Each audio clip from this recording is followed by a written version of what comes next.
Hello and welcome to This Naked Chat, a podcast where six friends from different walks of life come together for honest, unscripted conversations about living alcohol-free and everything that comes with it. We all met at a live event hosted by Annie Grace of This Naked Mind in March of 2024. What started as a mastermind group with the six of us and Annie turned into some really deep friendships, filled with connection, tough conversations, and a lot of laughter. And after a year of growing and learning together, we realized that these conversations might help more than just us. So here we are, no scripts, just real talk. We are incredibly grateful to Annie and This Naked Mind for helping us get this off the ground and for the impact that her work has had on each of our lives. I am Brian, and I am joined by Kori, Agnes, Judi, Jenie, and Sammie. Let's dive in. So, Magic Hat, there were more things put in here, so who knows what we're going to get today. I did spill the Magic Hat this weekend, and that was fun. I bet the dog had fun with that. Oh, goodness. Oh, boy. Yeah? Oh, I shouldn't tease you guys like that. I always do that, don't I? I read it, and then I'm like, oh, shit. This is going to be a good one. So I think Kori just put this one in. And I read it and I was like, childhood impacts on us as adults, semicolon, how you view your parents as other adults. Interesting. I have to write this down. Yeah, let me try to throw this in the chat for everyone. Well, so in other words, you're an adult now. You had childhood experiences of your parents. You had one view of your parents when you were a child. Now you're all grown up, got your big boy pants and big girl pants on. So how do you view mom and dad now? Yep. Yeah. You're an adult looking at an adult. Also, that childhood impacts on us as adults. That's an interesting piece, too. I've been doing a lot of work on that, so how fun. Well, I mean, Agnes, my goodness, you have too, right? Oh, my God. Just a little? Yeah, and it's really surfaced up the last couple of weeks, really bad. So, yeah. But let's keep now, before we all deep dive into our psychobabble, psychiatric therapy pasts, and bring up all kind of stuff that may not be appropriate for this podcast, because I can feel it going there. Yep. How can we keep this in a way that's relatable, A, to our audience? Hello, audience! And B, pertaining to, this podcast is supposedly about being sober and viewing new things and being alcohol-free and all that kind of thing, right? Or no? Sammie, what do you think? It's good to kind of acknowledge how the past can influence how we see things now, but it is about moving forwards, isn't it? It's present day and going forwards rather than deep dive into sort of more of the therapy side of things. So the way that I sort of see it right now is that my childhood, now as an adult, I'm realizing how many things, how all behavior has been normalized. So it's just bad behavior has been normalized. So as an adult, I realize now, well, that maybe is not right.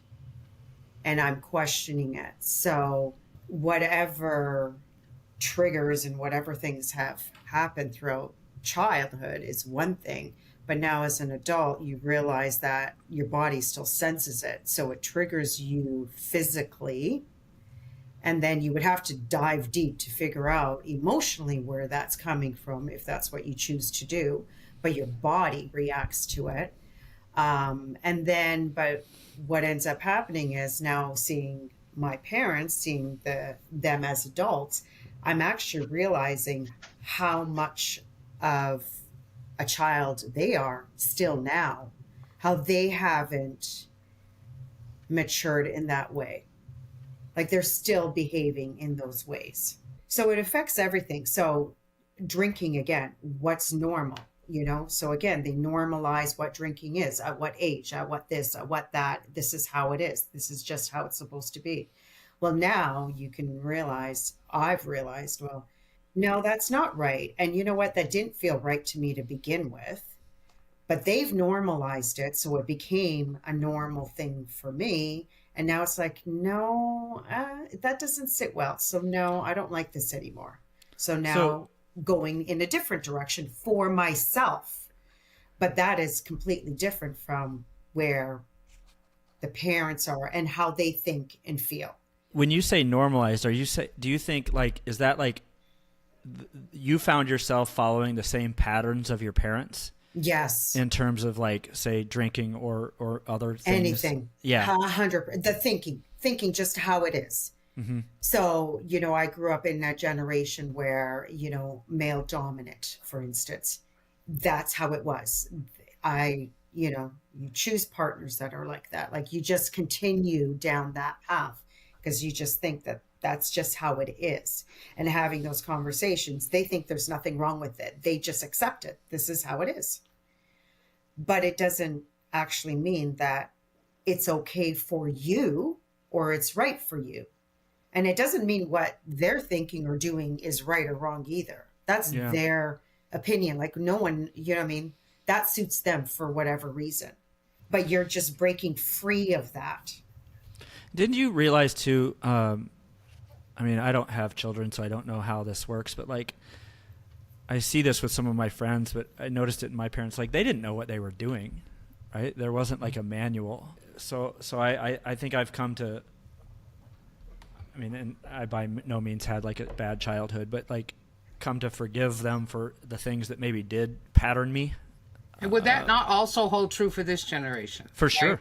Right? Every generation, because my parents might have done things differently than my grandparents did, right? So every generation, and as we mature into adulthood and start to separate ourselves and really develop emotionally and see ourselves as separate entities, right? Then we mature and we say, oh, well, that was them. And then as we do our own personal work, right? Then we say, whoa, that was so not what I needed for me as a person, as we get to know who we are, right? So that is so not what I needed. And they did. And then eventually you can get to that place of forgiveness by choice. You choose to forgive, which then frees you up to say, whew, take the monkey off the back. They did the best they could as I'm doing the best I can. And I sure have made some really bad decisions. Yeah. And Judi, was that kind of your point there in terms of, like, I found myself, once I quit drinking, and you kind of, I tended to get a lot more like, okay, this opened up a world for me that I could do more self-exploration. And one of those deep dives I did was kind of, why am I like how it got very deep into childhood stuff, right? I still don't know where I was going with all of that, but is that what you were talking about in terms of like, it's good to kind of explore in there, maybe? Well, you have to know your origins. Yeah. And I think, we're created, right? But we're not created in a vacuum. And so as we grow, we suck in environmental things, we suck in culture, we suck in family culture. And so then if it's painful or whatever, and we choose, like I did, or it fell upon me, or I didn't know how else to cope, substances that bring you out of it, okay, and that numbs the pain for a bit, but then the work doesn't get done that we need to get done through adolescence, if you started like I did young. And you don't get because adolescence, that's what a lot of the turmoil is in adolescence, right? A lot of that turmoil is all about, oh my gosh, you're under the whole umbrella of your parents, but now you're starting to realize, oh, look at me, I'm an individual. But if the turmoil is so hard and heavy, you even then can have a hard time because you're just enveloped by it and you're in survival mode. Trauma shuts you off just like alcohol can shut you off. Right? So you internalize it, like Agnes is saying, and then your body keeps a score. And you have all these things. You say, well, why am I this? Why am I that? And then you do your work and you go, oh, look at that.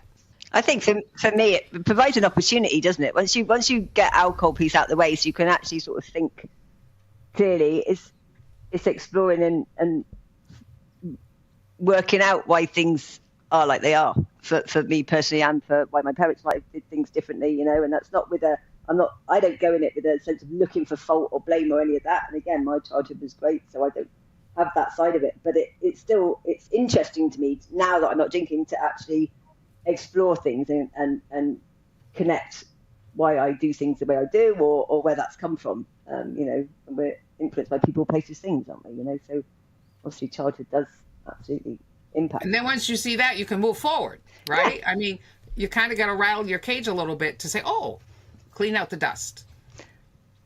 Yeah, maybe that's a really good word there, Sammie, too, of like that opportunity of like, all right, you kind of almost removed, at least for me, like the main coping mechanism.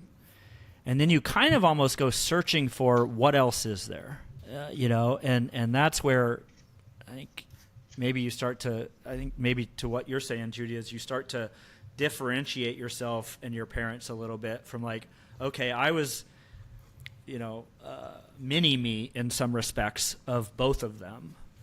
And over the course of the past few years, I've had to kind of say, no, but I'm actually this person. Does that make sense? You know what I mean? Yeah. Yeah, that totally makes sense. And, you know, and I think that that's where it's, you know, the thing that I see is that people are afraid not to be like the family, like the parents, because they're going to get cut off. And even as an adult, you don't want to disappoint your parents as an adult, right? So you still go through that. So if the parents can make space for the children, no matter what age, so that's what we are doing now, right? Is to say that you do you, whatever that is. So because we are our parents, no matter what, like you can't change that. And there's nothing wrong with it again. But it's being able to be different, and everyone's okay with you being different. And I just find that the parents want specific things, or they see you doing, again, you're doing something that they know, you know, they did it and what their experience was and all of that. So they make everything personal. Mm-hmm. That's really what it is. So it's being able to separate and having that space to do it. Was there a lot of sorry, Brian, I've seen, like, I have a lot of nieces and nephews, and I have my own kids. And I just, now that I'm not drinking, I just see, and they're all adults now. They're all becoming adults. So they're all in their 20s plus, right? And some of them already have kids. I'm witnessing things that they are doing that their parents do. Like, I'm just watching all of this evolve, which is very interesting now that I'm not drinking, because I have the space to be able to do that. I think, Agnes, a little bit ago, you used the word choice, and Judi, you used that word also. And for me, I think that's a fundamental word, choice, in that we can make a choice to continue to perpetuate those same patterns that did not serve us, didn't serve our parents, didn't serve their parents, or we can choose differently. And because we do have agency. And I think in the dynamic of the parent-child relationship, it's very easy to forget that we do have agency. And further added on to that, from my perspective, that exercising that agency and that choice is really the absolute key to breaking generational trauma. It's choice. You have to consciously choose to be different, to act different, to, all of it. Also, all that being said, it also does circle back to, at least for me and my parents, both of whom, my dad died when I was 15 and I'm almost 60. So that was eons ago. And my mom died when I was 27. So I haven't had them for a very long time. And the perspective that I've gained in my adulthood comes from recognizing they're just people. That's right. They That's weren't, right. That's you right. know, and where like my still alive brother, where he gets into trouble and where he and I get into trouble is he still has my dad in particular on a pedestal, right? And that I mean, and we all do that with a parent's loss. We all put them up on a pedestal for a period of time until we can chisel away at that and recognize they're just people. And in my case, they did the best they could with the tools they had. But it's choice that breaks that generational trauma cycle otherwise, I think. Did Well, you? I think I'm sorry, Brian, No, but go I ahead, think Judi. that choice. I'm jumping on you, Brian. Sorry, this is a hot. No, I like topic it. for me. I like it. Hot. I also think, given the choice piece, Jenny, jumping off what you said, we can choose. We can have our parents on a pedestal, or from the trauma of losing them and stuff. Whoop! Oh, they were so wonderful, everything. Or we can still have them in that pain place. And however, I mean, whether they're in the both ways. pedestal or in the pain place, it's kind of like with alcohol, right? And I'm not saying we're addicted. Well, I'm just kind of how Andy talks about it. That with alcohol, it may not be our fault, but it's our responsibility. So the families that we are born into, it's my belief that we're born into them for a reason. And whatever that reason may be, we don't know till we move forward. But I mean, I think that anyway. But we also have a choice on, are we going to carry all of the drama in the family? Because both sides of your families have drama. Yep. We have the genetics. We have all of, the domestic violence 3 generations back or whatever. And we can read all of our ancestry and see that our great-great-grandfather was incarcerated for domestic violence. We can do that. And then we can say, oh, that's why so-and-so was so difficult. That's why this and that. Because the way and also education is huge. As we move forward as a people, we're becoming more educated about how the brain works and becoming more educated in all those things, which allows us to sit back and go, oh, like to Sammie's point, isn't it awesome to figure out all this stuff? Mm-hmm. They're the greatest teacher, aren't they? When you look at, and I think for people that, if it's been difficult and traumatic, you learn even more. It's an even, a greater teaching that you're learning if you can be open to that and then use that to change how it goes forward. This episode is sponsored by The Path by This Naked Mind. It's a year-long program that combines expert guidance, daily support, and a connected community to help you take back control of your drinking so that you can wake up without regret, trust yourself again, and live a life that doesn't revolve around alcohol. Unlike the programs that focus on your behavior alone, The Path helps you eliminate the desire to drink using science-backed content, world-class coaching, and a compassionate community that really, truly gets it. So you can feel confident and in control of your relationship with alcohol without shame, without rules, and without missing out on the things that matter most. And in 2025, support is more accessible than ever before with live online coaching calls every hour on the hour from 6 a.m. to 8 p.m. Eastern, Monday through Saturday. No matter where you are in the world or what your day looks like, support is always there, right in your back pocket. Learn more and start your path to freedom at nakedmindpath.com. Do you think, I think to your point of holding them on a pedestal, I think the hardest part that I had in all of that, and I lost mine too, like Jenny, and so my mom was really recent. And so a lot of this is recent to be like, you can still hold them as like, I had a big thing of, I wanted to make them proud. I don't know if that's a thing for everyone, but that was a big piece of it. And then when you lose them and you kind of go through that grieving process of figuring out, well, they weren't perfect, and here's some of the things that I kind of inherited that maybe I've had to work through. It's kind of a what's Andy call it, not a and or both and yeah, right, like you can. You don't have to say, wow, they were complete trash humans. It's just like, I think you said it perfectly, Jenny. Like they did as best as they could with the tools that they had. And that's been the biggest thing to realize. I don't have to be like, I hate you. I can be like, I love you. I tried to make you proud. And there are some things that I've had to work through that maybe were passed down to me, that sort of thing. Through no fault of your own. And here they are. And those patterns are patterns. And you're choosing to be different. Yeah.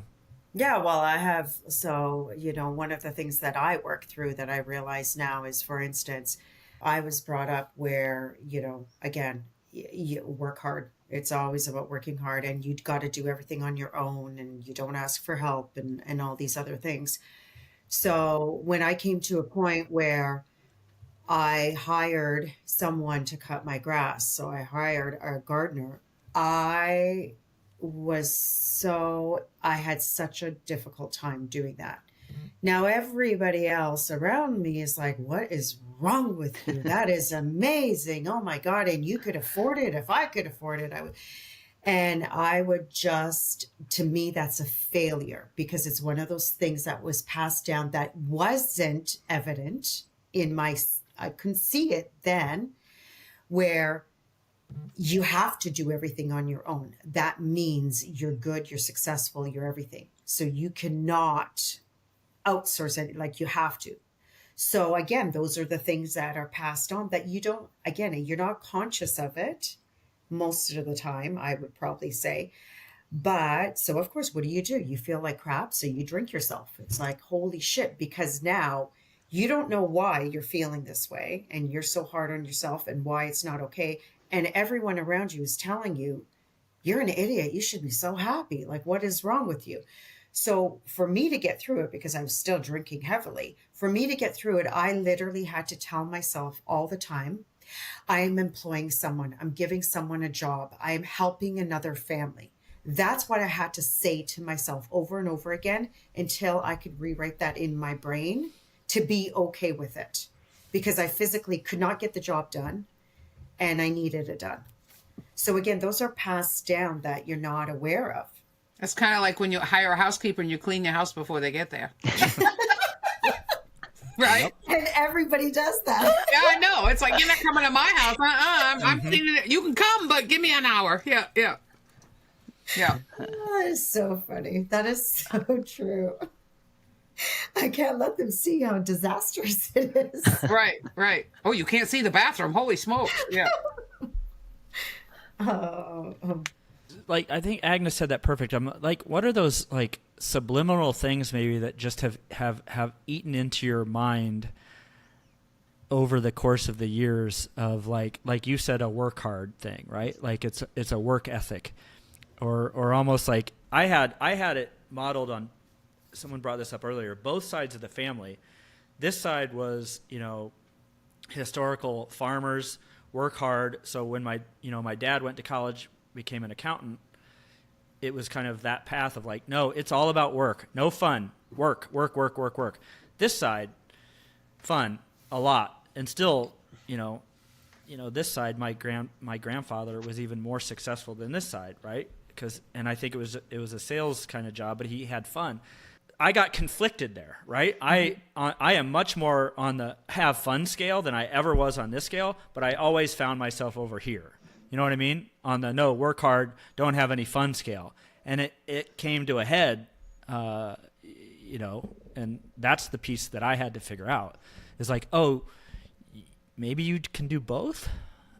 That's so interesting, Brian. I really appreciate that. That is so interesting. And I think you can do both. And that's where I don't feel like that options were not given. It's one way or the other way. Again, right or wrong, it's always been that way. Whereas why can't it be both? So that both and is so important in everything. Well, and how do you feel about this too? Like, so this is the piece that I struggled with, because my dad passed away at 56. He worked hard, and then what always caught me by surprise, and this is without me having my own children, I've struggled with this a little bit, but like I always imagined that he was working really hard to save for this retirement, maybe that he never got to see. But it might have been because I think this maybe is a parent mindset of like, I'm just going to do everything for my mom and me, right? And maybe that was the point of it all. But I've always struggled with that. I was like, you know, as the son of that person, I would have preferred that you figured out something different, you know, to not work hard, ignore your health issues, and then die at 56, right? So, God, I almost see it like as a selfish thing for some people, maybe, if they can't balance those two things. Does that make sense? Like, I'm like, gosh, I wish you would have deprioritized me or deprioritized the hard work, you know, money, success, all the things that we know don't actually maybe make us happy to a certain extent. But he didn't know that, probably. I know, yeah. Right? Yeah. And he was doing what so many other men of a certain age they were all doing it. Got to provide for the family. You know, and maybe that's it. Got to provide for the family. Yeah, my dad, same way, for sure. What were you going to say, Sammie, there? Well, certainly, you know, for my mum and dad, it was my mum stayed at home and brought up the kids. I mean, she had a little part-time job as a secretary in the school. My dad ran his own business for years and years and years, and he was working a lot of hours. And exactly that, I think that was just the roles that they had, and that was what they understood as being that's what they should be doing. And I certainly I felt very responsible for when I'm at work. I have, you know, a good work ethic and all that. But it led to me having burnout 3 times, where I just thought I had to do everything, all of it, and be in control of everything, and nobody else was going to do it as good, so do it myself. All those sort of narratives that go on. But my mum got Alzheimer's really early, and I think you're right, Brian. I think the plan was for him to finally retire and have all these time to then go and enjoy themselves, because we were all grown up, and that didn't happen. So my mindset around it has changed massively. And I no longer feel the need to prove myself and work as hard as I can, and you know, all the hours God sends and all that sort of thing. And certainly I think generationally, you know, my daughters and my son are both in their 20s, and they're not of the mindset that they have to stay in one job for all their lives and work until they're, you know, it's not, and I think it's brilliant, you know, and I'm all for it, and do, you know, because life is not about just going to work until you drop dead at 65 or 70 years of age. And I think we just get caught up in that's the narrative you're told, but not anymore. Yeah, but you know what, Sammie? But you are allowing your kids for them to be them, right? And this is where it stops. And this is where we all make that difference. Because if we just allow people to be, then they have that freedom where they are not afraid to be cut off and lose that. Where I think with our generations, it was sort of, that's how it was. It was just like, this is what has to happen. This is how it's supposed to be, because they don't know any other way. Yes, expectations, isn't it? Societal expectations. Completely. And all that. So I think certainly for the other piece for me is with I realised just how precious time is and how quickly it goes, you know, and I want to make the most of it and not spend the whole time just working and wishing I hadn't. I mean, it's one of the top 5, isn't it, of the regrets of the dying, that I wish I hadn't worked as many hours. Well, that's what, like, even the past, I mean, not even years, Sammie, the things that you've done, both personally, like finding your own fun, but with your children, like, well, it might be a miracle that they actually want to do something with you. But I mean, that sort of I've said this all the time, like when my mom was sick those past 2 years, I got to spend so much time with her, you know, and like 2 years straight. And I don't think people get that opportunity. You know, we kind of, that's why I don't want to paint parents like necessarily in a bad, because man, that was like some of the best times of my life, to be able to go like, oh man, you're actually pretty cool, you know? And I had to be in my 50s. I was probably in my late 40s when I realized that. But that's that was a pretty powerful lesson for me, and I think really cool for kids, right? Yeah. Yeah, and that happened with me too, with my dad, right? Yeah. Like after my mom passed, the last 4, the relationship I had with my dad was tough. Mm-hmm. It was tough. But then when I wasn't seeing my dad through my mom, and I just had my dad, we worked it out. Yeah. I mean, he was 80 and here I was in my age, and we worked hard, but not necessarily consciously, but because we had to, because all right, you're in my face now, right? And so you better deal with me or not. And you just, but it was a beautiful, beautiful thing. Yeah. Because I got to see the man that all these other people saw and told me, oh, your dad's such a great man. And I'm like, yeah, well, you don't know him, right? But he was a great man. So I think those are gifts that we can get. It's almost on the forgiveness side. Like Agnes is, you've been working on a lot of this too, right? Of like, and it's not for everyone, right? Like I think there's probably pieces of where it'd be better off just to be like, you know what? I don't need that part of me anymore, right? That person doesn't need to be in my life anymore. But if you are able to lean into it a little bit, it's been some powerful work. Well, it takes two. Yeah. It takes two. If the other party is not willing to be in relationship in a healthy way or to work towards that, then you have to brush off your shoes, right? I mean, but you can work through stuff. That doesn't mean you have to end up being in a relationship with them. You can work through stuff, and then what works will be to not have that contact, and that's okay, because as long as you've worked through the stuff, it's not. That's really good. So recently, I've been like. There's some of those things that when they're not there, you can't answer anymore, right? So you have to go to like, I've even reached out to some of my mom's friends to try to be like, hey, but that sort of thing, Sammie, of like, they're the only ones that can really give you the answer, right? And that's why like I love what Agnes was doing is like, you just sat down and were like, hey, tell me about this. And like, that's the only way that you can get it, right? Because otherwise it's the narrative in your head that's creating the story. And also you have to remember that even if two people can have different memories of the same event, exactly, it's a very different experience. Sometimes I'll say things and me and my sister go, well, no, that's not what it was like. And we're like, were we even in the same room at the same time when this occurred? So, and that's fine, because that's how you interpret it and remember it. Yeah. I just think that we all, like, everyone has this child inside of us, including our parents. And I think that now that we're adults, when we see that child inside of them, I think that's where it's hard. But again, you could have that compassion and everything. But as a child, you've never seen that. They could have been having a temper tantrum and we wouldn't know the difference. But now as an adult, we do.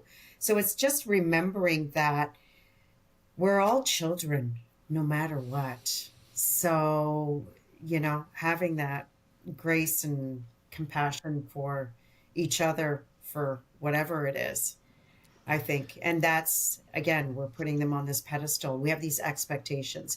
And our kids have, like my kids have expectations of me, what an adult is supposed to do. So because I'm a mom, what I shouldn't be doing.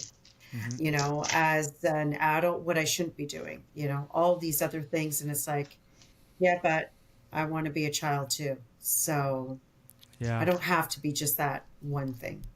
It's almost like you have to go back and do the work for your parents too, right? Like, because I know mine didn't do any of it, right? So I kind of had to go back to like my dad and be like, oh, he was like this because of here's his dad and mom and how they brought him up.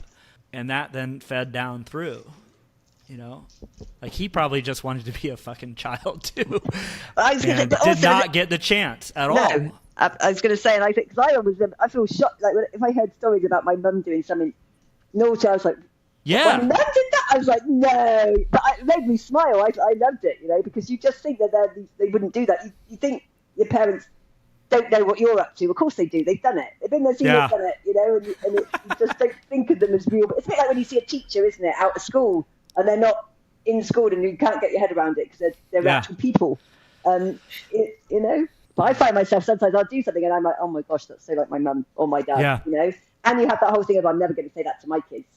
The phrases they used to use, and then lo and behold, you find yourself saying exactly the same, and you're like, no, I wasn't going to say that. But actually, that bit made sense, so I'll say it. Yeah. Parents are people too. Yeah. Yeah, that's exactly it. That's my takeaway. My takeaway is always, I mean, now, but it's like we're all doing the best as we can, and that includes parents, and it includes all of us. We're just doing the best we can with what we have, as Jenny said. So, and it's not an easy job. I mean, if you saw it advertised, you wouldn't apply for it. That's so true. Absolutely not. But being a person, being a mum, and like no sleep, no pay, no thanks, no, you know, like why would you put yourself? Not just once either. You know, you do it again. You're like, you mad? But so, but I know for me, I'm really grateful. I mean, I had a great childhood, and for me, it's not about trying to find blame anywhere anyway. It's interesting. I like, it's exploring and making, understanding how humans work. Just because they're your parents doesn't mean they weren't humans, does it? They still have the same processes and that. So. And that's kind of, just to jump on that, that's a key. If we all explored each other as just humans, including our family members, wouldn't that be a beautiful thing? Yeah.